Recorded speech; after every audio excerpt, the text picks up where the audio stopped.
Well, congratulations. Thank you. I hope you never get tired of hearing that. How does it feel leading up to Tony's? I know it's all a blur right now. Yo, this thing is crazy. This Broadway is a whole nother level. I have so much respect. That's one of the things I've learned playing this role and being on Broadway is that y'all don't play in the theater world here. I have so much respect for my peers who do this 8 shows a week. It's pretty intense right now leading up to the Tonys. It's a whole nother beast. I just keep my head down, live like a hermit, and this is my everything, so I'm making the most out of it, you know?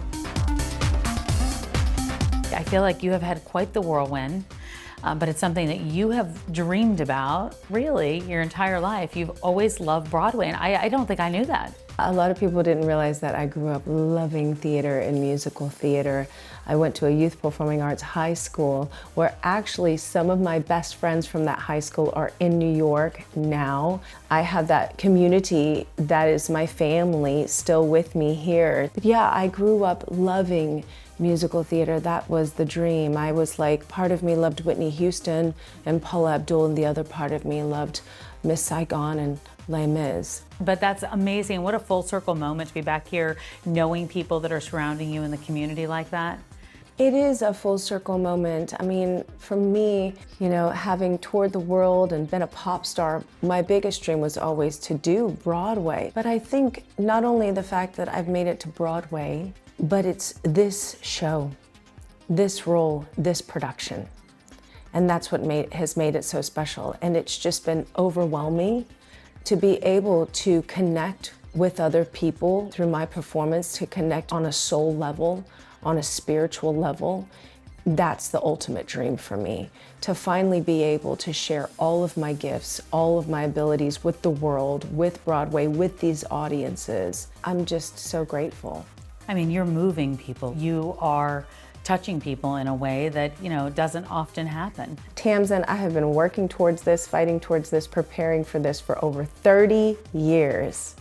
And so I am ready. Like, I am just like a weapon out there. I am ready to give all of me every performance. You know, when Glenn Close came to see us backstage and she shared with me, she said, this is arguably one of the greatest roles ever written for a woman. And she's right, it really does test your mettle. It's not for the faint of heart. That's all I've ever wanted to do, was move people through my singing, move people through my art. And I couldn't imagine a greater role to do that with.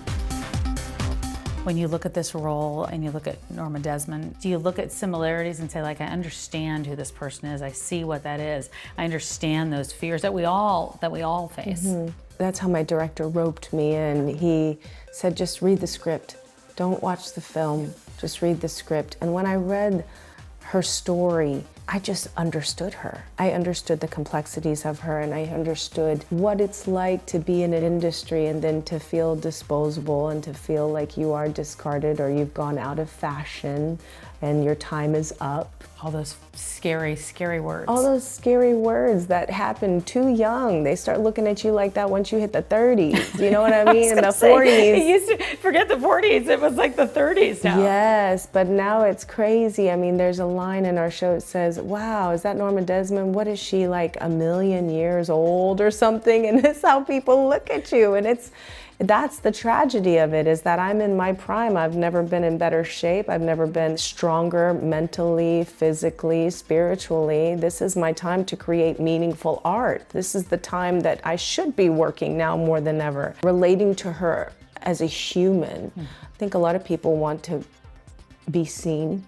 Yes. And a lot of people want love and to be loved, and no one wants to feel alone. She references that a lot. I don't want to be alone.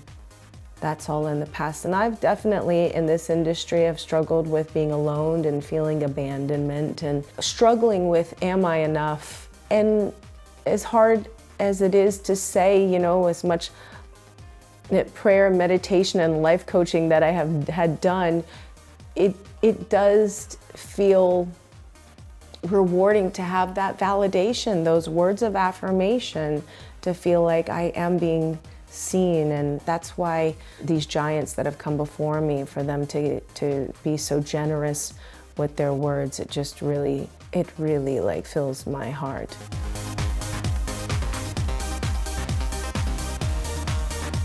Tell me what's to come, because you have some big news for the fall. I'm very excited about my Carnegie Hall show. That's another dream, another first of mine, October 8th, and I have a Disney Hall in LA and some other dates that I'll be releasing as well.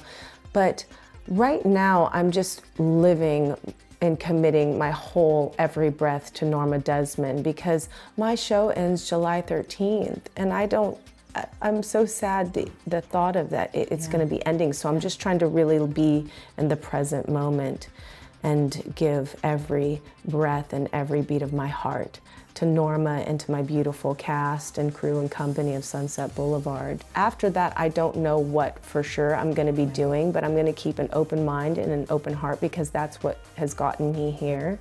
You know, Norma was an unexpected dream role that Jamie had envisioned for me, but you just never know where that dream opportunity is going to come from and how it's going to come.